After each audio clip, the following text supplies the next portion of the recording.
She left on a Wednesday. No big farewell, no tearful hugs, just a brief kiss on the cheek as she tossed her suitcase in the trunk of the car and sped off for what was supposed to be a routine work trip. A few days, a conference, some meetings. Business as usual. But it wasn't the usual for me. Not this time. I don't know what made me decide to do it, but I did. The moment the door clicked shut behind her, I stood in the middle of our hallway, hearing the faint hum of the refrigerator, the quiet click of the clock on the wall. It was as if everything was just waiting for me to move. At first, I thought about sitting on the couch, zoning out, like I always did when she was away. But I wasn't in the mood. Something had shifted in me. The house felt too big, too empty, and the silence started pressing in on me. I don't know what changed. I can't pinpoint the exact moment, but I realized I had been living in a kind of fog for months, maybe longer.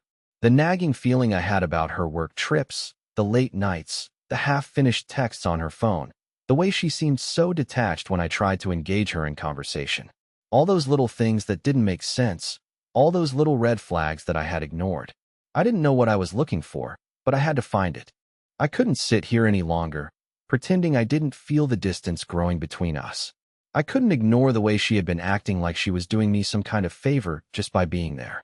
I thought about the days leading up to her departure, how she had been distant, distracted, barely making an effort. And I knew, deep down, I had been fooling myself for too long. The decision was almost instantaneous. I couldn't sit here, waiting for answers to fall in my lap. I had to take matters into my own hands. I moved quickly. I went to the closet first, her side of the closet, the one she always kept organized and neat. There was a certain familiarity in the way everything was placed, but it felt foreign, as if I had never really looked at it. It wasn't the clothes I was interested in, though. I was looking for something else, something that would tell me what was really going on when she was gone. I didn't find much at first. Just the usual things, some jackets, shoes, a few bags. But then I saw it. A small black notebook tucked in the back of the bottom shelf. I had never seen it before. It wasn't hers, not in the sense that it was part of her usual things. I pulled it out, my hands trembling slightly, and flipped it open. The first few pages were filled with random notes, appointments, the usual business stuff. But then I reached a page that made my heart skip a beat. It was a list. Names, dates, locations. I stared at it, trying to make sense of what I was looking at. The names were familiar. Some were work colleagues, others were people I didn't know. But the thing that caught my attention was the pattern. It was clear, unmistakable. The dates on the list lined up perfectly with the times she had gone on these so-called work trips. I recognized every single one of them. And next to each name was a note. Some were innocent enough, meeting at the conference, dinner with clients, etc. But then, there were others. I can't wait to see him again. Everything feels so right when we're together. Don't let anyone know, please. I felt the blood drain from my face. What was I looking at? Why had she written this down? I had no answers, only more questions. I closed the notebook quickly, trying to steady my breath. I couldn't breathe. My mind raced, trying to connect the dots. The late nights. The missing texts. The way she had been avoiding me. And now this. I had no idea who him was, but I knew one thing for sure. She had been lying to me. I sat there for what felt like hours, my mind spinning. I wasn't sure what to do next. Part of me wanted to confront her, to pick up the phone and demand the truth. But the other part of me knew that I wasn't ready for that. Not yet. Instead, I decided to empty the house. It was impulsive. It was reckless. But I couldn't just sit here, knowing everything I thought I knew about her was a lie. I packed a bag quickly, nothing too much, just the essentials. I wasn't planning to be gone forever, but I needed time. I needed space. I didn't know where I was going, but I knew I couldn't stay here. I couldn't wait around for the truth to reveal itself. I had to go out and find it for myself. I made sure the house was completely empty, as if I had never existed in it at all. I even took the picture frames off the walls, packed away the little knickknacks she loved, the ones that were supposed to remind us of happy moments of our time together. I took it all, every piece of evidence that we had once been a family. It wasn't until I was standing in the middle of the living room, the last of my bags packed and the house completely silent, that I realized how truly alone I felt. I left without a word, without a note. I didn't need to explain myself. I didn't need her to understand. I just needed to leave. As I pulled out of the driveway, I glanced back one last time at the empty house. It wasn't just her that had been gone. It was me too. And I didn't know if I was ever going to come back. It wasn't until I was halfway down the road that I realized I had no plan. No destination. I just drove. The car's engine hummed beneath me, and I stared out the window, letting the landscape blur into an endless stream of trees, buildings, and the occasional empty road sign. My mind was reeling, trying to make sense of what I had found. The notebook, the list, the cryptic messages. But there was one question that refused to leave me. Who was she with? I couldn't help but think back to our conversations over the past few months, the moments where I had brushed off the small oddities in her behavior. The late nights at work, the unexplained absences. It all seemed so innocent at the time, but now, with that notebook in my hands, I realized it had all been a well-crafted lie. But I couldn't just jump to conclusions. There was a part of me that still wanted to believe it was some misunderstanding, some work-related thing that I didn't understand. But as the miles passed, that hope faded, replaced by an overwhelming sense of betrayal. I pulled off the road and parked by a small lake. The sound of water lapping against the shore was oddly soothing, but it did nothing to calm my mind. I took out my phone, still unsure whether I should text her or call. But how could I even begin to ask? What was I supposed to say? Hey, by the way, I found a notebook full of names and dates, and it seems like you're seeing someone else. No, that wasn't going to work. I needed more. I needed to know for sure. That's when I had the idea. I wasn't sure if it was the desperation or the anger driving me, but I decided to track her down.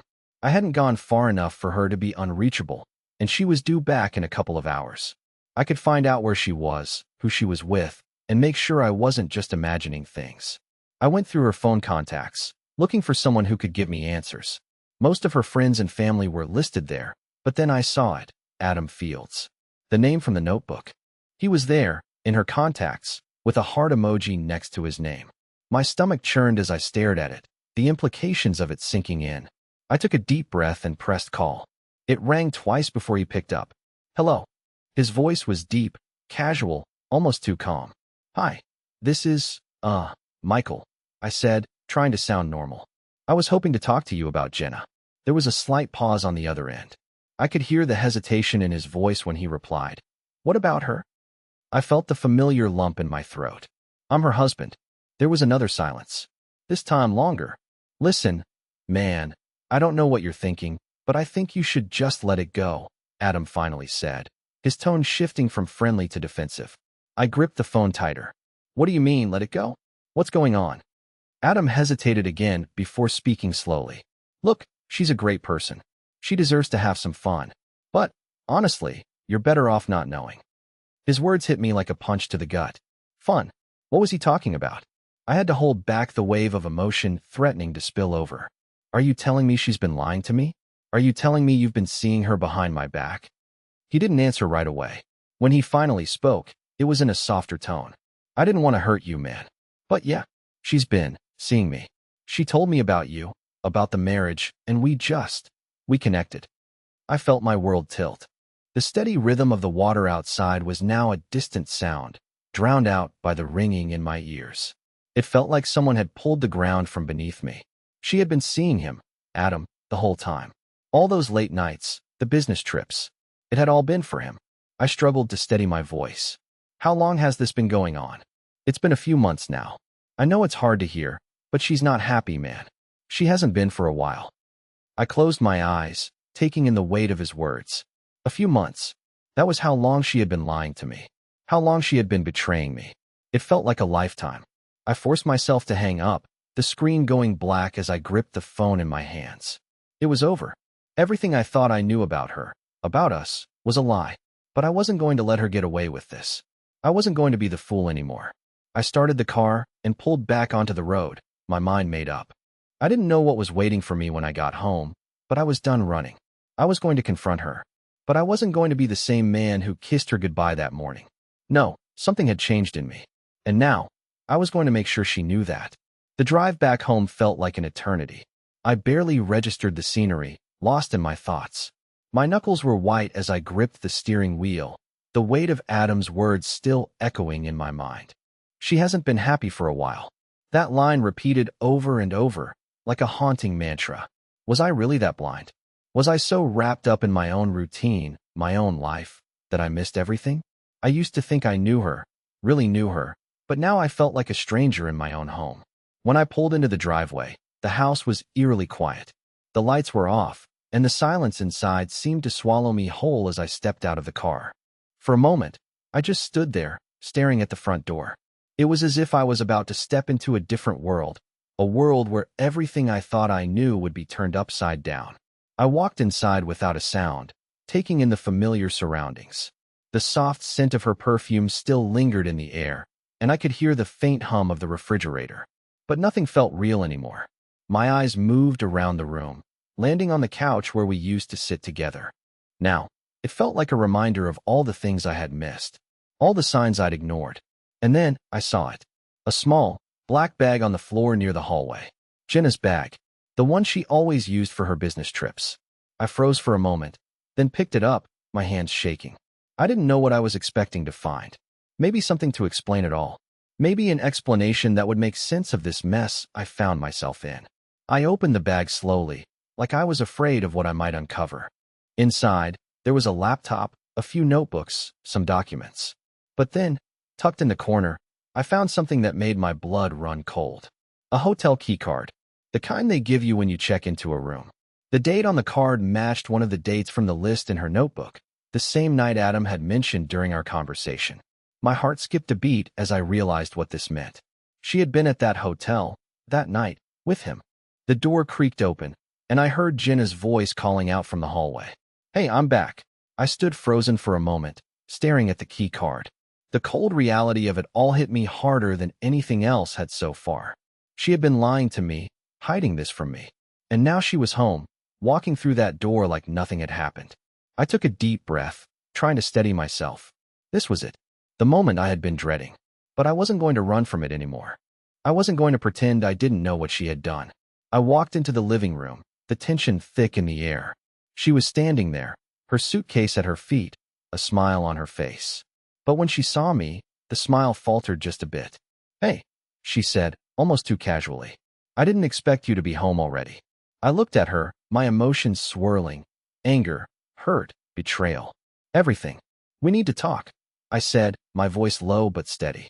Her expression changed in an instant, her eyes widening slightly. She knew. She had to know. I could see it in the way she shifted on her feet, the way her posture stiffened. "What's going on?" she asked, her voice tinged with nervousness. I held up the hotel key card, letting it dangle in front of her face. "I found this in your bag," I said, my voice trembling now. "The same night Adam told me about you two." Her face went pale. She took a step back, her hands rising as if to explain, but the words wouldn't come. She opened her mouth, but nothing came out. The silence between us felt suffocating. "Why?" I managed to choke out. "Why didn't you tell me? How long has this been going on?" Jenna looked at me, her eyes filled with something I couldn't quite place. Guilt, shame, or maybe fear. She opened her mouth again, but I didn't want to hear it. I didn't want to hear any more lies. Just tell me the truth," I said, my voice breaking. "How long?" She looked away, her gaze flickering to the floor. "A few months," she whispered. "It was never supposed to happen like this. I didn't want to hurt you." "A few months," I repeated, my mind racing. "All this time, you were seeing him behind my back." She nodded, her voice barely audible. "I'm sorry. I never meant for it to go this far, but I didn't know how to stop." I felt the weight of her words crushing me. It wasn't just the affair, it was the realization that she had been lying to me for so long. The woman I had loved, the woman I had trusted, had been living a double life. And now, standing in front of me, she was just another stranger. I could feel the anger bubbling up inside me, but I swallowed it down. I had to keep my composure, if only for a moment longer. "I can't do this," I said, my voice shaky. "I can't be here with you, not after everything that's happened." I turned and walked toward the door, not waiting for her response. I didn't care if she begged or apologized. There was nothing she could say to make this right. But as my hand reached for the doorknob, I heard her voice call out behind me, weak and filled with regret. "Please don't leave. We can fix this." I paused for just a moment. My fingers hovered over the doorknob, but I didn't turn back. The door clicked open, and I stepped out into the night. I didn't look back. I couldn't. I drove for hours that night, not caring where I went, just needing to escape. The The night was cold, the streets empty, and all I could hear was the hum of the tires on the road beneath me. I couldn't go back, not to the house, not to her. Every thought that crossed my mind only made the anger burn hotter, the betrayal deeper. How had I missed all the signs? The little moments that had felt off, the way she seemed distant even when we were together. Why hadn't I seen it? By the time I pulled into a small motel, the weight of the last few hours hit me like a ton of bricks. I checked into a room, not bothering with anything else, but finding a place to crash. The bed was small, the room smelled like old carpet, but I didn't care. I collapsed onto the bed and stared at the ceiling. The only thing I could think about was how my whole life had just been ripped apart, and I had no idea what to do next. What came after this? What came after everything you thought you knew about your partner turned out to be a lie? I thought about her, Jenna, and the way she looked at me when I confronted her. The way her face went pale, like she hadn't expected me to find out. But that didn't matter anymore. The truth was out, and there was no going back. I wasn't angry at the situation anymore. I was angry at myself for trusting her. I had given her everything, my heart, my time, my loyalty, and she had taken it all and tossed it aside like it was nothing. But in the silence of that motel room, a strange clarity started to settle in. I wasn't the one who had failed in this relationship. She was. She was the one who had chosen him over me. She was the one who had lied, who had been deceitful, who had torn apart everything we had built. And now, she was left with the consequences of her actions. The next morning, I woke up to a buzzing phone. It was a text from her. "I'm sorry. Please, let's talk. I don't want to lose you." I stared at it for a long time, feeling nothing. What could she possibly say? What kind of apology could ever make up for this? I was done with the lies, done with the broken promises. I didn't reply. Instead, I turned off my phone and left the motel room. I needed to get away, away from her, away from the life I thought I knew. I wasn't sure where I was going or what I was looking for. Maybe I just needed to breathe, to think, to let my mind catch up to everything that had happened. But I knew one thing for sure. I wasn't going back. For the first time in a long while, I felt free. But it was a freedom born from pain, from betrayal. And the road ahead was as uncertain as my future. I had to keep moving forward. The next few days blurred together in a haze of frustration and anger. I didn't know what I was doing. I didn't know where I was going. I just knew that I couldn't go back to the house, couldn't face her, not yet. Every time I closed my eyes, I saw her face, the look of guilt, the tremor in her voice when she apologized. I wasn't sure if she was sorry for what she'd done or sorry she got caught. It didn't matter, I told myself. Nothing mattered except getting away from the mess that my life had become. I ended up in a small town a few hours away from home. I didn't know why I chose it. Maybe I was hoping the distance would give me the space I needed to clear my head, or maybe I just wanted to disappear for a while. I checked into a hotel, the kind you'd see in movies. One of those places where the neon light flickers outside, and the sign says vacancy in big, faded letters. It wasn't fancy. It wasn't comfortable. But it was quiet. And it was exactly what I needed. The first night, I didn't sleep at all. I just stared at the ceiling, listening to the distant sounds of the town outside. My mind wouldn't stop racing. Was I being too dramatic? Was this just another chapter in a long list of bad decisions? But then I thought about her. About Jenna. How she had betrayed me in the worst possible way. How everything we had, everything I had believed in, had been a lie. I couldn't forgive that. I had no idea what she was doing now, if she even cared. The text messages had stopped coming. She wasn't calling anymore. For all I knew, she had moved on with him, Adam. The name still echoed in my head, and it made my stomach twist. The whole situation felt like a nightmare, a cruel joke I couldn't wake up from. But as the hours passed, I realized something. This wasn't about her anymore. It wasn't about Adam or the affair. It was about me. About finding my own path forward. I couldn't keep running, couldn't keep hiding from the truth. I had to make a choice. I could let the anger consume me, spend the rest of my life bitter and broken, or I could take control. I could decide what happened next. I could rebuild. And so, after a few days of wrestling with myself, I made the decision. It wasn't going to be easy, but I was done being a victim. I wasn't going to let her actions define the rest of my life. I was going to leave her behind and move forward, no matter how hard it was. But before I could do that, there was one thing I needed to do. I had to go back. I had to confront her one last time, face to face. I wasn't going to let this chapter end without saying everything that needed to be said. I packed my things and checked out of the motel. The car ride back was quiet, the air thick with tension. It felt like a return to reality, like I was about to walk back into a house of cards that was long overdue to fall. When I arrived, I didn't go straight to the door. I stood outside for a long while, staring at the house. I couldn't remember the last time I had felt so disconnected from it. The house that had once been filled with laughter, love, and warmth now felt like a prison. It was a symbol of everything that had gone wrong. And yet, I knew that I couldn't just walk away without facing the truth. I took a deep breath and walked up to the door, the familiar click of the lock echoing in my ears as I turned the handle. The house smelled the same, like her perfume, like the coffee she used to make every morning. The emptiness, though, was suffocating. I could feel it in every room, in every corner. The silence was oppressive, like the house itself was holding its breath. I heard her before I saw her. She was in the living room, her back to me, staring out the window. When she turned around and saw me standing there, her face fell. She looked smaller somehow, like the weight of everything had finally caught up with her. I didn't give her a chance to speak. "I'm not here for apologies," I said, my voice steady but cold. "I just need to hear the truth. No more lies. No more excuses." She swallowed, clearly struggling to hold herself together.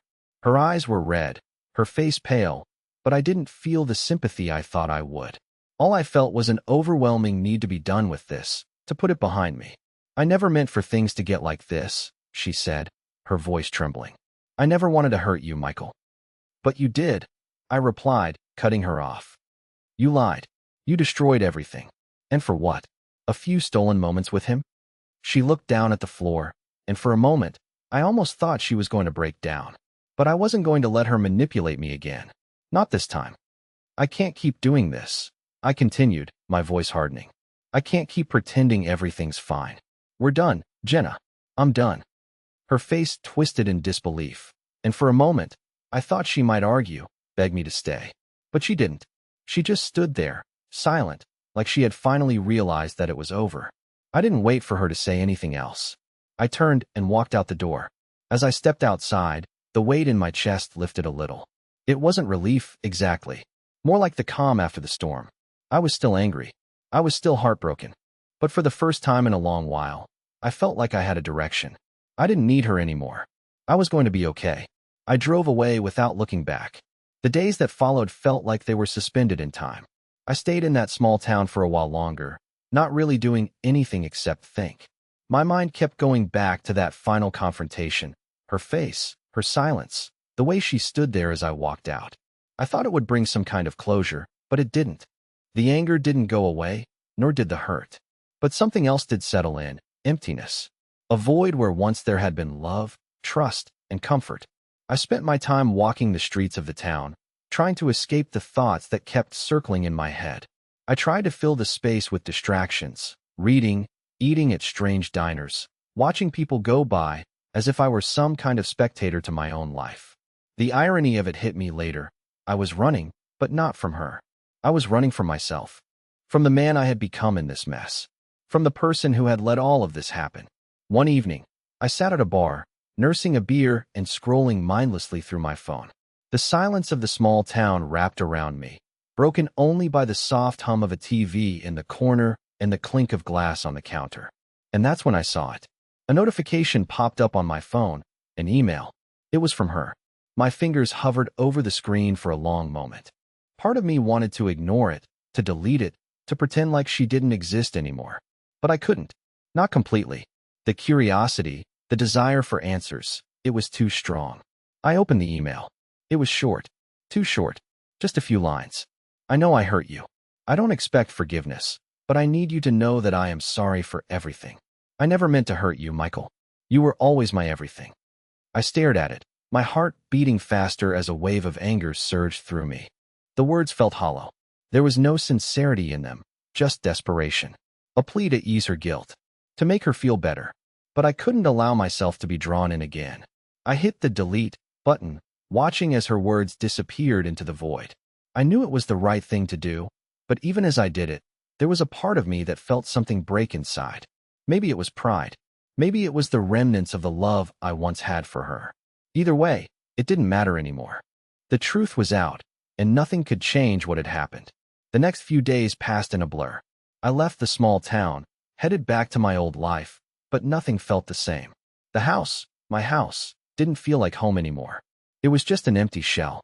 The furniture, the pictures, the memories, they all felt like someone else's life. The silence was deafening. I didn't hear from her again. No calls, no texts, no more emails. Part of me expected her to reach out, to try again. But she didn't. And somehow, that was worse. It was as if she had already moved on, as if I had never mattered in the first place. I spent the following weeks going through the motions, working, eating, sleeping, but it felt mechanical. I couldn't bring myself to care about anything. Not the job that used to excite me, not the friends I used to spend time with, not even the small things that used to bring me joy. Everything felt gray, like the color had drained out of the world. Then one afternoon, I got a call from my old friend, James. He had been a part of my life for years, always there when I needed him. When I picked up the phone, I expected him to talk about something trivial. But instead, his voice was serious. "Hey man, you all right?" he asked, his tone concerned. I sighed. "I'm getting by. It's been rough, you know. I'm just trying to figure everything out." James was quiet for a moment. "You know you can talk to me, right? About whatever. You don't have to go through this alone." I leaned back in my chair, staring at the empty space around me. "I don't even know who I am anymore, James. She changed everything. And I let her." "You're still you, man. Don't lose sight of that," James replied. "Look, why don't we get together this weekend? I've been wanting to catch up for a while." I thought about it for a moment. I needed someone to talk to. Someone who wasn't part of the mess that had become my life.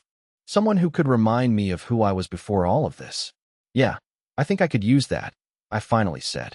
It wasn't much, but it was a start. I wasn't sure if I was ready to move on or if I ever would be, but having someone who cared, someone who saw me for who I was the first step in finding myself again.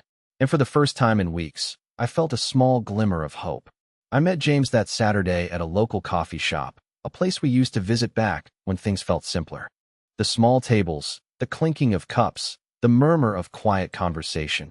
It felt like a lifetime ago. We sat down by the window, the light streaming through, casting a warm glow on everything around us. It should have felt comforting, but there was still a weight in my chest I couldn't shake. James looked at me carefully as I sat down. He didn't say anything at first, just watching me, as if he was trying to figure out how deep the cracks in my life really went. He always knew how to read me, even when I tried to hide it. "So, how have you been, man?" he finally asked, breaking the silence. I let out a short laugh, but it was hollow. "How do you think? My world's been turned upside down, and I'm just trying to hold it together." He nodded, not pushing further. Instead, he changed the subject. "Have you thought about what's next? I mean, after everything that happened, do you have a plan?" I wasn't sure I had a plan at that moment. I hadn't really thought about the future.